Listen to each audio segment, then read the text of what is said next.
همسه به من اعتماد کن، من خودم نرفته بودم، من تنها نرفته بودم. هنوزم حاله؟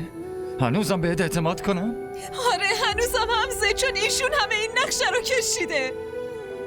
به من اعتماد کن. سنمو بهم گفت من به مامان بزرگ بگم که پیش دکتر میریم. من نمیخواستم برم، من دلم نمیخواست جایی برم، ولی سنمو بهم گفت. آره این نقشه من بود. من منکر این حرف نیستم. من دارم میگم میخواستم چهره واقعیت رو به همه نشون بدم. میخواستم به همه بگم. بگو همزه، بگو چی شنیدی، بگو چی دیدی. چی شنیده؟ تو چی داری میگی؟ چی بهش نشون دادی ها؟ همین که من دروغ نمیگفتم عمه. نوه شما و اون خرم. ادامه ندین مامان لطفا.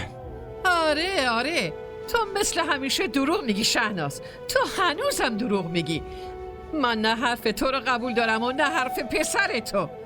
حاله من همچین آدمی نیست. بگو حاله، به من قسم بخور.